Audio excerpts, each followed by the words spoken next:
Bundan bir chamasi 4 yil 5 yil oldin bitta joyga o'quv markaziga chaqirishganda svarka qilib ko'rsatgandim, lekin bu sirni ko'rsatmagandim. Vaholanki ular pulni bergandi. nima deydi, 39 ta hunarimni ko'rsatib tur, 40-sini ko'rsatmagandim, sizlarga ko'rsataman. Qaranglar. Eng katta xato professional emas bo'lgan svarchilar uchun simni tepadan berish, chunki sizda hali opit yo'q buni kontrol qilishga.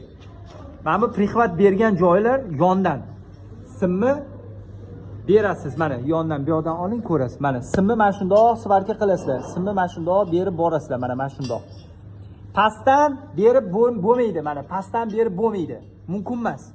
Tepadan ham kerak emas berish. Mumkin emas, kerak emas. Chunki sizni optingiz yo'q, kontrol qila olmaysiz. Uni ustiga simni mana bunaqa qilib uzatish kerak bo'ladi. Simni mana shunaqa uzatishni o'rganishingiz ham kerak. Tushundingiz-a? Endi har xil nimalari bor, har xil. Mana bundoq uzatadiganlar bor. Mana bundoq uzatadiganlar bor. Bir xilgilar svarka qilib turib, tamom bo'lgandan keyin o'chiradi-da, yana svarka qiladi. Sim tamom bo'lgandan keyin yana qo'lni ko'chirib oladi, yana svarka qiladi, tamom bo'lgandan keyin yana ko'chiradi. Shunaqa qilsangiz ham bo'ladi. Lekin mana shunaqa simni olib bundoq o'rganib yursangiz, chap qo'lmisiz, o'ng qo'lmisiz shunga qarab. Simni uzatishni o'rganib olasizlar. Tushundinglar-a? Endi bu yoqdan qaramaysiz svarka qilayotganingizda. Mana shu yondan qaraysiz, bu yoqda mana shundoq. Yonidan qaraysiz, simni ustidan berasiz. Va ketdi devordan devorga. Ichki devor. Bizning vazifamiz ildiz chokki svarka qilish. Devordan devorga. Devordan devorga, devordan devorga, devordan devorga, devordan devorga, devordan devorga, devordan devorga, devordan devorga. Shunday qilib zigzag tarzda bu yergacha kelamiz. To'xtaymiz. Keyin bu yoq tarafda agar chap qo'lda ishlay olsangiz, chap qo'lda qilganingiz yaxshi. Ketdi. Bu yoqdan ham xuddi shunaqa. Simni yondan beramiz, ustidan yo pastdan bermaymiz. Yondan beramiz. Devordan devorga, devordan devorga, devordan devorga, devordan devorga. Ichki chokda ishlaymiz. Birdaniga to'ldirib tashlamaymiz.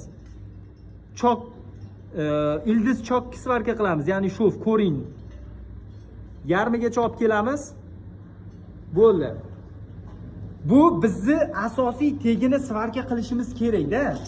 Ko'rdinglarmi? Ichki ko'ring mana bunaqa chiqish kerak. 2,5 mm chiqish kerak maksimum. Undan ko'pi ko'p. 2,5 mm yoki tekis. Hech qanaqa kesilgan joylari bo'lishi kerak emas. Keyin bundoq svarka qilasiz o'rtasigacha. Agar eplay olsangiz, birdaniga tepasigacha olib keling. Bu yoqdan bu yoqqacha olib keling. Shunda ikkitagina shof bo'ladi. 4 ta shof bo'lmaydi.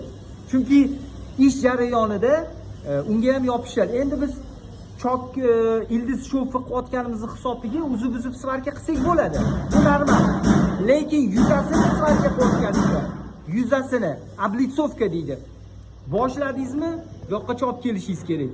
Bu yoqdan boshladingizmi, o'sha tugatgan joyingizni ustiga olib chiqishingiz kerak. Shunaqa olib chiqishingiz kerakki, svarka qilingan joy, ulangan joy bilinishi kerak emas. O'sha sifatli shof hisoblanadi. Chetlari kesilgan joylari bo'lishi kerak emas.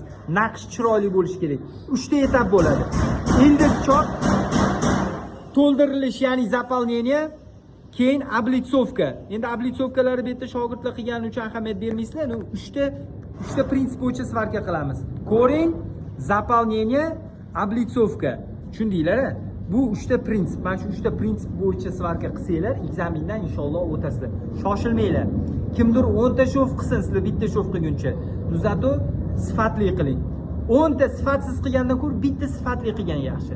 Bu sizni avtoritetingizni masterlarning oldida oshiradi, ish beruvchilarning oldida. Hammaga sog'lik, salomatlik. Agar video sifatli, foydali bo'lgan bo'lsa, foydali bo'ldi, deyishingizdan chiqmasin kommentariyada. Hammaga sog'lik, omonlik.